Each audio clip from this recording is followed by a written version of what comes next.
아멘. 소 잃고 유양간 고치기라는 속담이 있습니다.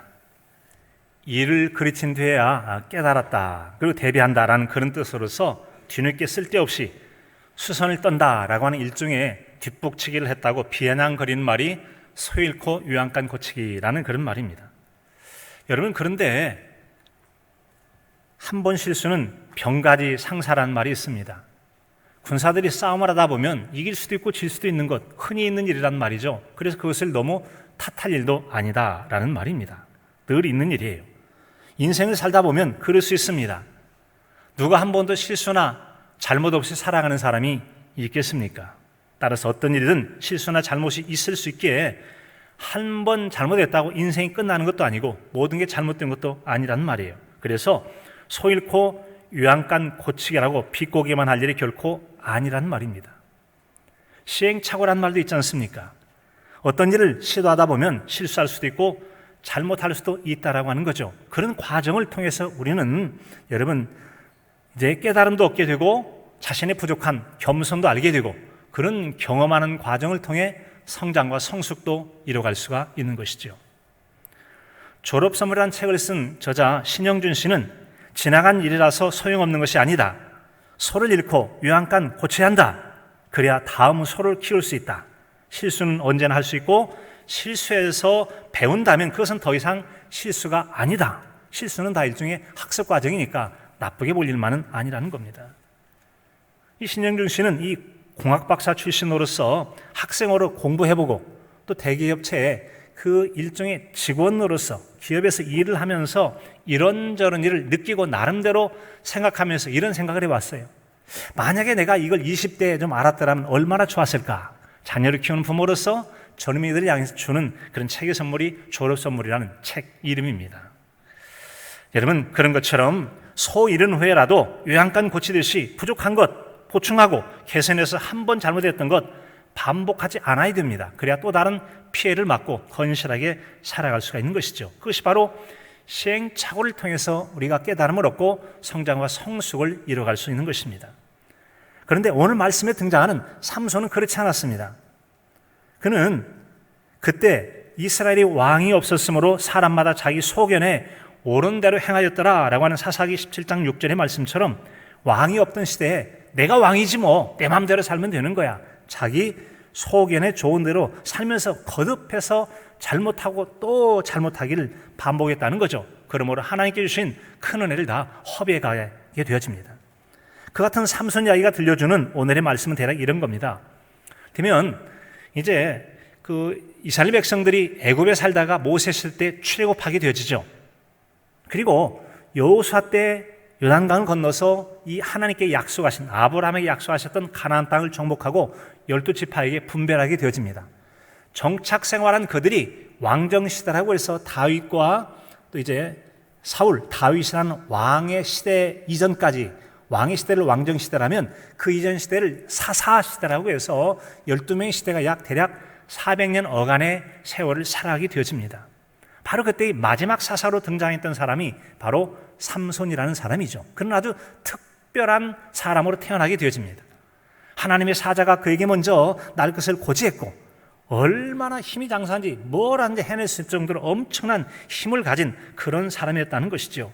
하지만 그는 하나님과 친밀하며 그분의 말씀을 따라 살아야 될 나실인으로서의 구별된 삶을 살지 못하게 됩니다. 그런 삶 때문에 하나님께 그에 주신 여러 가지 매우 귀한 은혜의 선물들을 다 허비해버리고 손해보는 실패자의 인생을 살게 됩니다. 누구라도 삼손처럼 자기 소견에 좋은 대로 행하며 하나님의 은혜를 허비하게 된다면 그가 안타까운 삶, 최후의 비참한 삶 이런 것처럼 누구라도 그럴 수 있다는 점이죠. 그의 반복하는 불의한 삶을 통해 들려주는 삼손의 삼손, 석삼자에다가 손해라는 그 손자죠. 손의 손, 줄임말이 손이죠. 세 가지 손해, 이것이 주는 교훈의 말씀을 듣게 됩니다. 첫 번째는 그는 그의 잘못은 하나님과의 관계를 깨뜨렸다는 것이 첫 번째 손해라고 하는 것입니다. 18절 말씀에 보면 들릴라가 삼손이 진심을 다 알려주므로 사람을 보내 블레셋 사람들의 방백을 불러 이르되 삼손이 내게 진심을 알려주었으니 이제 한 번만 올라오라 하니 블레셋 방백들이 손에 은을 가지고 그 여인에게로 올라오니라. 결국 그 들릴라라고 하는 여인이 사랑관계에 있던 삼손을 돈 받고 팔아넘긴 거 아니겠습니까? 자, 그럼 왜 이런 일이 발생하게 됐느냐는 거죠. 왜 이런 일이 발생하게 됐느냐? 기본적으로는 비밀을 간수하지 못한 삼손이 빌미를 제공한 것입니다. 오늘 보니까 진심을 다 알려줘 버렸다는 거죠. 어쩌면 이 삼손이 여인에게 이실짓고 진실을 말했던 것은 여성의 바가지가 천명장수를 이길 수 있다는 것을 우리에게 교훈도 줘요. 이 삼손이라는 사람이 한 번은 나귀 턱뼈 하나 가지고 1000명을 혼자 쳐 죽일 정도로 대단한 그런 장수였습니다. 그럼에도 불구하고 하도 여성이 졸라대니까 그 졸라대는 걸 그 바가지를 못 이겨가지고 알았어 답해줄게 하고는 비밀을 말해버렸던 거죠. 그런데 비밀을 말해서는 안 됐던 거예요. 안 됐던 거죠.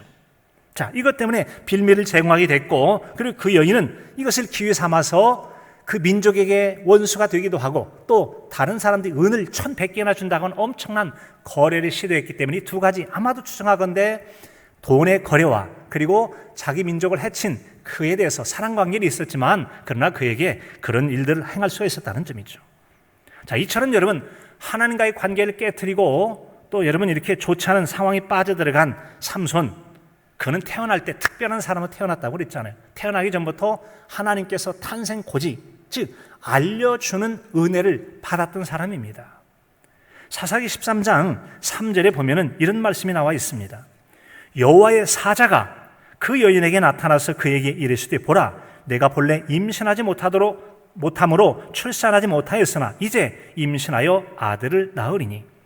하나님의 사자, 하나님의 천사 같은 존재가 나타나서 너 이제 임신해서 아들을 낳을 거야 라고 이런 이야기를 들었던 세상에 몇 명이나 되겠습니까? 삼손은 특별한 은혜를 입고 태어난 사람이었다는 것이죠. 두 번째로는 이 같은 은혜를 입은 삼손이 바로 지켜야 될 나실인의 규정을 지키지 않았다는 겁니다. 4절 5절에 보면 사사기 13장 4절 5절에 보면 그러므로 너는 삼가 포도주와 독주를 마시지 말며 어떠한 부정한 것도 먹지 말지니라. 보라, 내가 임신하여 아들을 낳으리니 그의 머리에 삭도를 대지 말라. 머리를 미는 칼을 대지 말라고 분명히 말씀했어요. 그런데 그런 일들을 지키지 않게 되어집니다. 특별히 부정한 것을 먹지 말라. 딥나에 있는 이 블레셋 여인을 사랑해서 아내로 삼게 되는데 첫 번째 다녀올 때 보니까 사자를 만나가지고 얼마나 힘이 장사한지 사자를 찢어 죽입니다. 다시 갔다 올 때 보니까 여러분 이 사자가 몸이 다 썩었어요. 그런데 갈비뼈 사이에 그 몸 뼈 사이죠. 거기다가 벌들이 옮겨와가지고 벌집을 만드는 거예요. 꿀이 잔뜩 있는 거예요. 꿀을 따먹고 집에 가서 부모님에게도 주었습니다. 말했어야 됐거든요. 안 됩니다. 왜요? 나실이는 부정인과 접촉해서도 안 되는데 죽은 사자의 시체, 부정한 것에서 난 것을 먹게 되어진 겁니다. 바로 이것이 스스로의 나신의 규정을 지키지 않게 되었다는 점이죠. 그 외에도 여러 가지 더 많은 이방 여인과의 사랑이 빠진 거라든지 여러 가지 나신의 규정을 지키지 않는 불법을 행하게 되어져요. 사랑하는 성도 여러분, 나는 신앙인으로서 마땅히 지켜야 될 하나님 말씀이나 규례를 얼마나 잘 지켜가고 있는지 다시 한번 돌아보시기 바랍니다. 그렇게 잘못되는 것은 여러분 삼손의 그 사람의 문제만이겠습니까? 우리도 얼마든지 그럴 수 있다는 점이죠. 그럴 수 있다. 그러므로 우리에게 그러지 말라고 교훈의 말씀으로 들려주는 것입니다. 우리가 신앙인으로서 하나님 말씀과 규례에 대해서 어떤 자세와 태도를 갖느냐, 이것은 곧 내가 신앙인으로서 하나님을 어떤 분으로 생각하느냐, 그분을 존경하느냐, 소홀히 여기냐에 따라서 하나님 말씀에 대한 우리의 자세와 태도가 결정이 되어집니다. 하나님을 존귀히 여기고 공경한다면 하나님 말씀도 귀하게 여깁니다. 하나님을 소홀히 여긴다면 하나님 말씀도 말씀에 대한 순종도 소홀히 여겨서 규례를 지키지 않을 것입니다. 삼손은 하나님을 귀히 여기지 않았음을 짐작할 수가 있습니다. 그런데 진정으로 하나님을 잘 섬기는 사람은 말씀을 얼마나 귀히 여기고 겸손하게 살아갈 수 있는지. 12명의 사사 중에 또 다른 사사인 기드온이라는 사람이 있습니다. 그에 대한 이야기가 사사기 8장 22절로 23절에 이렇게 기록이 되어 있습니다. 그때 이스라엘 사람들이 기드온에게 이르되 당신이 우리를 미디안에서 손에서 구원하셨으니 당신과 당신의 아들과 당신의 손자가 우리를 다스리소서 하는지라. 기드온이 그들에게 이르되 내가 너희를 다스리지 아니하겠다 하고 나의 아들도 너희를 다스리지 아니할 것이요 여호와께서 너희를 다스리시리라 하니라. 자, 여러분, 우리 기드온의 300용사 잘 알고 계시잖아요. 기드온은 소수의 사람 가지고 그 당시 이스라엘에 큰 피해를 줬던 미디안 사람을 쳐서 이게 몇백 대 1의 전쟁을 승리하게 됩니다. 백성들이 어떻게 감동을 받았던지 이웃나라에 왕이 있는 것처럼 당신이 좀 우리를 다스려 주세요. 당신뿐만 아니라 당신의 아들과 당신의 손자가 우리를 다스려 주길 바랍니다 라고 요청하고 있는 겁니다. 세상에는 여러분, 왕으로 여기지 않아도 스스로 잘난 체하면 왕노릇 하려고 하는 사람이 있어요. 그런데 이 기드온 같은 경우는 당신과 당신의 손자까지 왕노릇 하라고 해도 안 하겠다고 진짜 왕노릇은 하나님이 하셔야지 라고 말하면서 여호와께서 너희를 다스리시리라 라고 말하면서 그들의 왕되기 왕처럼 다스려 줄 것을 거절합니다. 거절하기는 겸손한 모습을 보여주는 걸 볼 수가 있습니다. 여러분, 그 당시에 이 삼손 시대 때 문제가 됐던 것은 그 당시에 왕이 없으므로 자기 생각을 왕처럼 여기고 내 인생 내가 주인이야 라고 살아가는 게 문제가 되었음을 여러 번에 걸쳐 들려주고 있습니다. 사사기 17장 6절에 보면 그때 이스라엘에 왕이 없으므로 사람마다 자기 소견에 옳은 대로 행하였더라. 자기 생각이 좋은 대로 행했대요. 그런 왕이 있으면 왕의 규정을 따라 살겠는데 왕이 없어 그랬다. 이 왕이 없었다는 얘기를 4번에 걸쳐 사사기에 설명합니다. 사사기 18장 1절에도 그때 이스라엘에 왕이 없었고 19장 1절에도 이스라엘에 왕이 없을 그때 21장 25절에도 그때 이스라엘에 왕이 없으므로 사람이 각기 자기 소견에 옳은 대로 행하였더라. 사실 여러분, 이스라엘에 왕이 없었던 건 아닙니다. 어떤 왕이 있었냐고요? 하나님이 왕이시잖아요. 그들을 친히 다스리셨음에도 불구하고 우상숭배하느라고 그리고 하나님 섬김을 소홀히 하는 신앙이 잘못되다 보니까 왕이신 하나님을 소홀히 하고 하나님 말씀에 벗어난 삶을 살아갔다고 하는 것이죠. 이처럼 왕이 없었다는 말이나 자기 소견에 옳은 대로 행하였다라는 이 말은 이스라엘 백성들이 하나님과의 언약 관계에서 반드시 필요했던 마땅한 행동 기준인 주의 말씀을 지키지 않고 하나님에게서 마음이 떠나 있었다라는 것을 들려주는 것입니다. 왕이신 하나님을 거부했던 것이죠. 왕이란 하나님의 통치를 대신하는 인간으로서 세워진 왕은 눈에 보이는 왕이죠. 그런 왕이 있다면 공동체가 형성되고 규정과 질서가 있고 왕의 말을 들으면 되지만 안 들으면 아주 중한 벌이 있기 때문에 왕의 말을 따라 일사불란하게 움직여지는 공동체가 형성이 될 수 있어요. 물론 그게 필요하기도 합니다. 하지만 또한 하나님께서 그 당시 사사를 통해서 그날을 다스리면서 또한 하나님 중심의 삶을 살기를 원했습니다. 진정으로 하나님을 존귀하게 했더라면 하나님 말씀을 늘 의지하고 기도하며 인도를 받아 살았을 것입니다. 그런 사람이 하나님을 왕으로 여기며 살아가는 사람이에요. 그런 삶에 대해서 잠언서 3장 5절 6절은 이렇게 들려줍니다. 너희는 마음을 다하여 여호와를 신뢰하고 내 명철을 의지하지 말라. 너는 범사의 그를 인정하라. 그리하면 내 길을 지도하시리라. 내 길을 지도하시리라. 하나님만이 왕으로 우리를 다스리시고 통치하여 주실 줄로 믿습니다. 그런 삶이에요. 겸손이란 하나님의 뜻 안에서 자신의 분수를 알고 마땅히 생각할 그 이상을 품지 않고 하나님 뜻 안에서 살아가는 사람이 경건한 사람 아니겠습니까? 그런 경건한 삶의 가장 아름다운 모범은 예수 그리스도시잖아요. 예수님은 우리 여러분 금년도의 요한복음 8장 29절처럼 나를 보내시니가 나와 함께 계시도다. 내가 항상 그의 기뻐하시는 일을 행하면 나를 혼자 두지 아니하셨느니라. 아멘. 여러분, 삼손은 하나님 기쁨보다는 자기 기쁨, 자기 쾌락을 중심으로 살았다면 예수님은 철저하게 무엇이 하나님의 기쁨일까? 하나님의 기쁨에 초점을 두고 살았어요. 삼손은 자기 마음대로 삶으로 하나님이 떠나시고 하나님의 관계가 깨졌지만, 그러나 예수님은 언제나 하나님의 기쁨을 먼저 삼았기 때문에 하나님께서 항상 예수님과 함께 하시는 친밀한 삶을 살았다는 것이죠. 우리는 마음속에 우리의 영원한 왕이신 하나님을 마음에 품고 항상 그분의 마음과 뜻과 의도와 또 그분의 기뻐하실 일들을 예수님처럼 생각하며 살아가는 신앙의 길을 걸어야 되겠습니다. 우리 인생이 자기 것이 아니고 하나님 것임을 알고 하나님을 위하여 살아가는데 승리하시는 저와 여러분의 삶이 되기를 간절함으로 축복합니다. 삼손의 두 번째 손해는 그의 잘못은 바로 사랑과의 관계를 다 깨트렸다고 하는 것입니다. 사랑과의 관계를 다 깨트려버려요. 오늘 말씀 19절에 보면은 들릴라가 삼손에게 자기 무릎을 베고 자기 하고 사람을 불러 그의 머리털을 7가닥으로 밀고 괴롭게 하여 본즉 그의 힘이 없어졌더라. 자기가 사랑하는 여인 들릴라라는 여인에게 배신을 당하게 되어 있고 사람에게 팔아버렸고 그리고 팔려지고 배신당하는 이런 비참한 상황에 처하게 된 것이 바로 삼손이라는 거죠. 왜 그랬습니까? 하나님 말씀을 떠나다 보니까 이런 삼손이 빌미를 줬고 부인과의 관계, 사람과의 관계가 계속 깨어져 나가게 됩니다. 이제 삼손은 부모의 말 대신에 자기가 하고 싶은 대로 하다 보니까 부모와의 관계가 이미 깨졌던 적이 있어요. 14장 1절에 보면은 이 삼손이라는 사람이 딥나에 가서 블레셋 여자, 팔레스타인 여인이 얼마나 마음에 들었더니 사랑이 폭 빠져버렸네. 아까 사자 그 이야기 나왔던 그 여인입니다. 그래서 그 여인하고 결혼하겠다고 그래요. 안 된다. 우리가 할례 받은 백성이고 너는 특별히 나시린으로서 이방 여인고 안 돼. 아니요, 아빠 저 사랑 결혼할 거예요. 여러분, 부모가 자식을 못 이긴 거예요. 알았다, 뭐 어쩔 수 없지, 뭐 네가 좋아한다면. 그래서 끝내 결혼하게 되고 말게 되니 부모에게도 여러분 갈등 관계가 생겨나게 되어집니다. 그런데 문제는 이 문제가 또 하나의 문제가 발생하는데 이 여인이 말이죠. 가서 이제 잔치, 혼인잔치를 베풀 때 삼손이 수수께끼를 내는 거예요. 아까 여러분 사자를 죽이고 또 죽은 사자 시체 가운데 뼈 사이에서 뿔이 있었던 것을 수수께끼로 내요. 강한 것에서 단 것이 나왔다. 그게 뭐겠냐? 여러분 사람이 그걸 어떻게 알겠어요?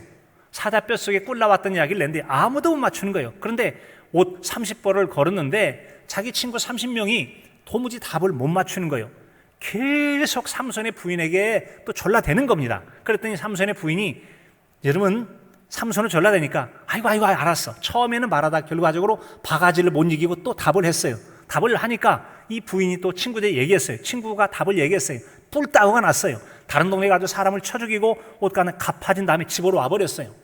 장인이 생각했습니다. 아이고 이제 우리 사이 놓쳤네. 끝났다. 하고는 자기 딸을 다른 남자에게 친구에게 줘버립니다.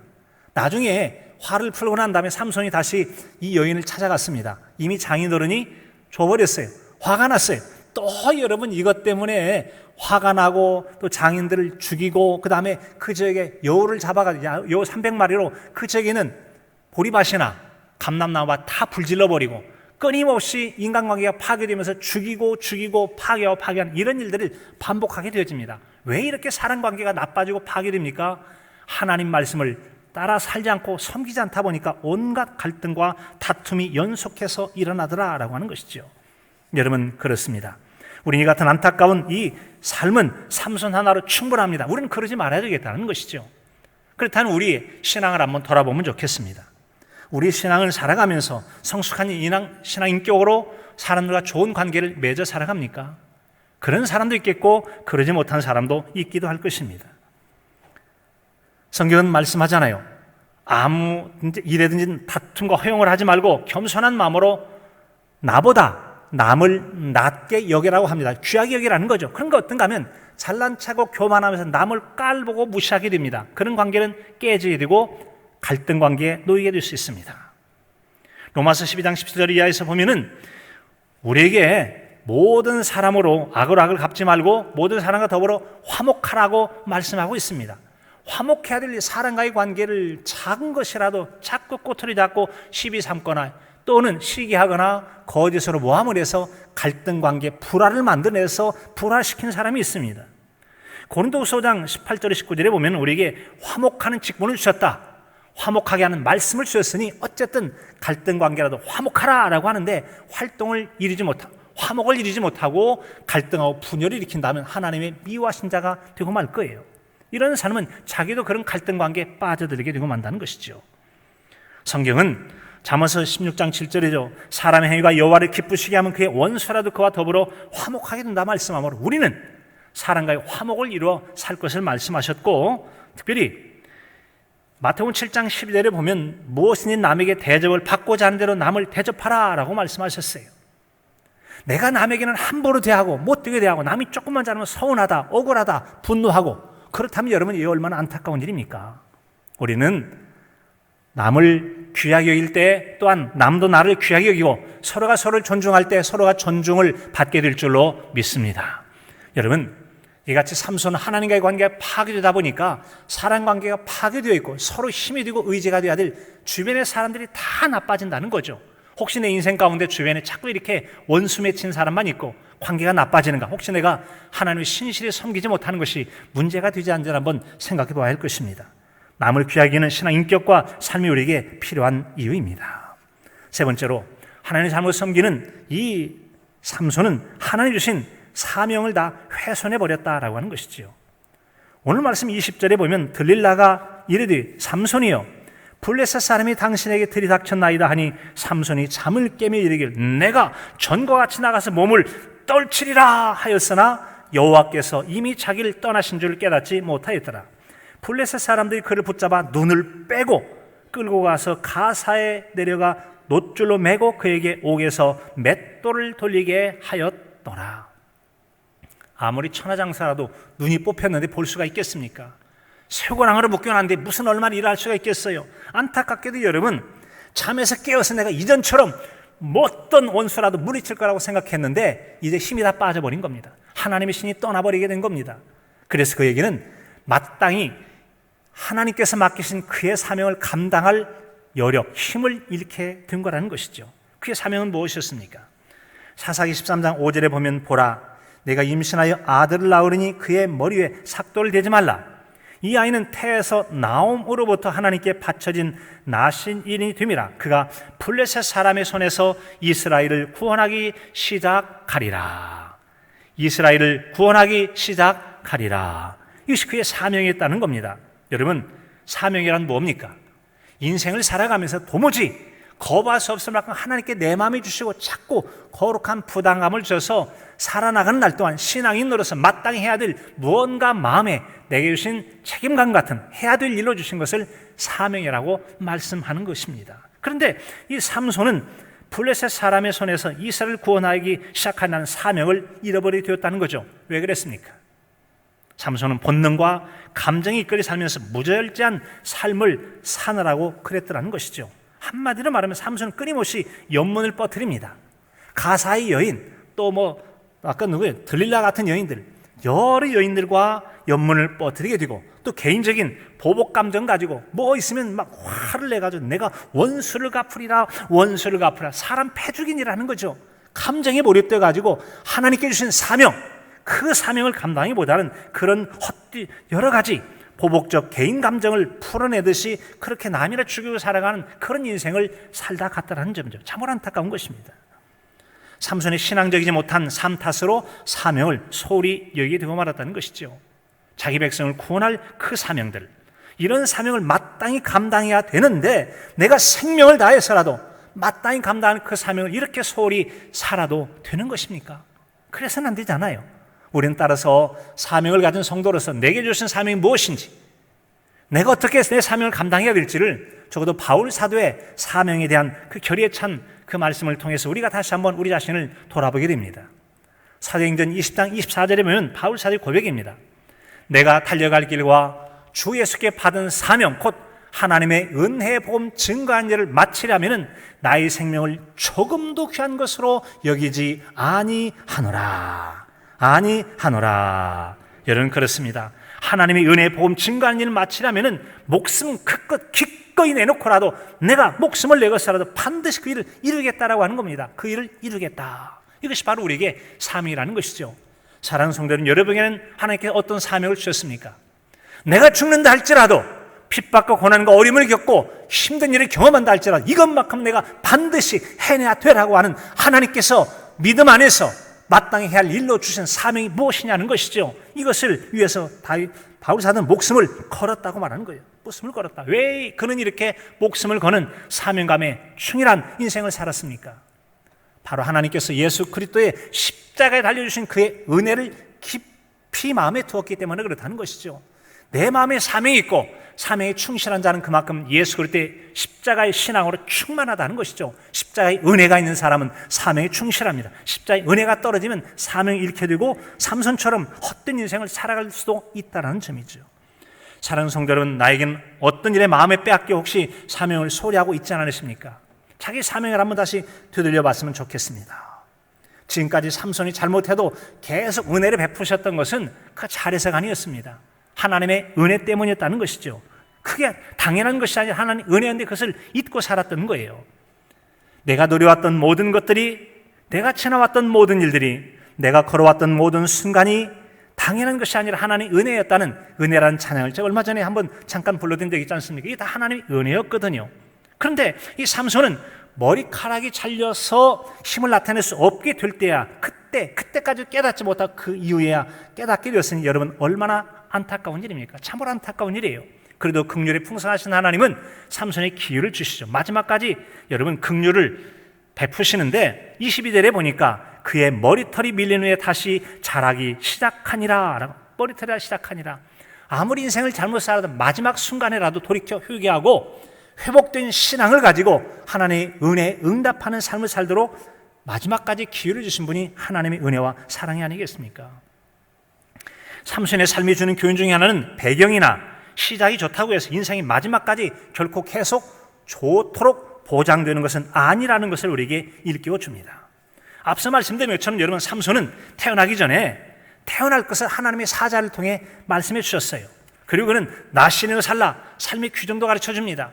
이스라엘을 구원할 것이다, 사사로서의 직분도 맡겨주셨습니다. 그런데 인생은 아주 초라하게 살고 말았다는 점이죠. 아까 말씀드린 기드온 같은 경우는 여러분 우상 숭배하는 그런 집에서 태어나 살았던 사람이에요. 그럼에도 불구하고 얼마나 신실하게 당신 우리의 왕이 되어야 됩니다, 왕처럼 다스려달라고 요청을 받을 만큼 아주 신실한 사람이었습니다. 하나님만이 왕이시다고, 하나님만이 다스려야 된다고 그렇게 백성들에게 신앙으로 지도해주는 신실한 사람이 되었던 것을 볼 수가 있습니다. 여기서 우리는 고린도에 있는 말씀을 다시 한번 떠올려 봅니다. 나중된 자가 먼저 될 수 있고 먼저 된 자가 나중될 수 있다는 거죠. 시작이 좋고 배경이 좋다고 해서 끝까지 좋냐? 그럴 수도 있지만 그렇지 않을 수도 있다는 점이죠. 시작은 영 엉망이에요.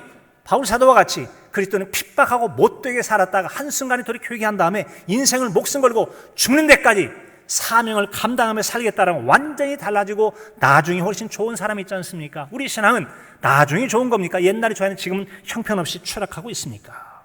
잘 생각해야 됩니다. 신실한 사람, 겸손한 사람, 사명에 충실한 사람은 하나님을 경외하는 사람입니다.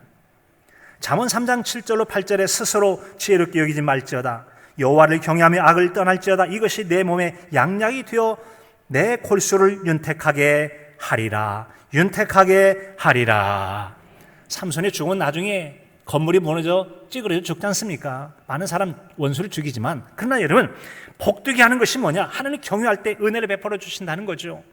혹시 우리가 지난 세월을 잘못 살았을지라도 지금이라도 다시 잘 살 수 있습니다. 예수님 말씀하십니다.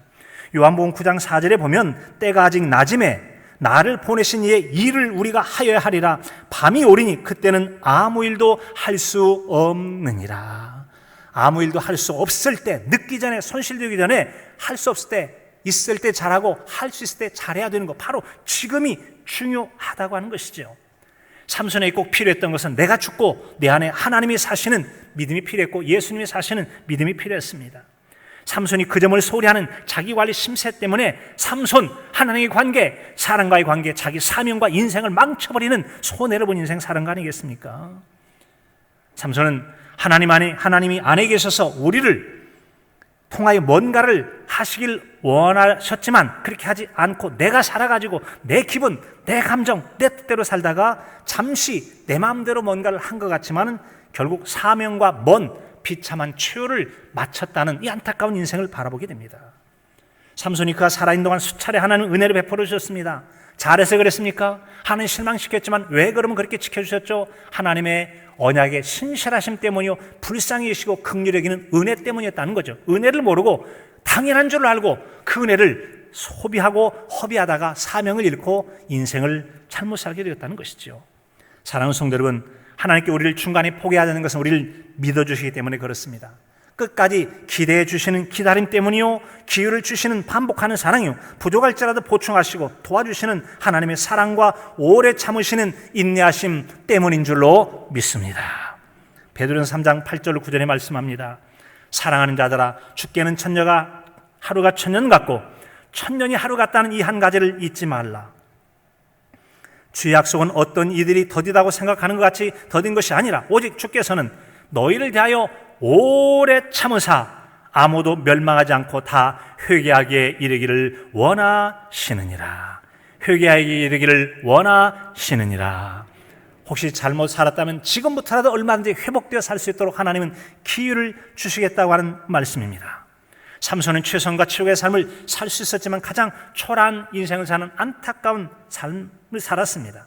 삼손의 세 가지 이 손의 교훈을 받아서 하나님께 받은 은혜를 소중히 여기고 잘 살아 믿음의 승자로 주께 영광 돌리고 상 받는 인생, 잘했다 착하고 충성된 종이라는 칭찬받는 그런 성도로 승리하시기를 간절함으로 축복합니다. 하나님 아버지,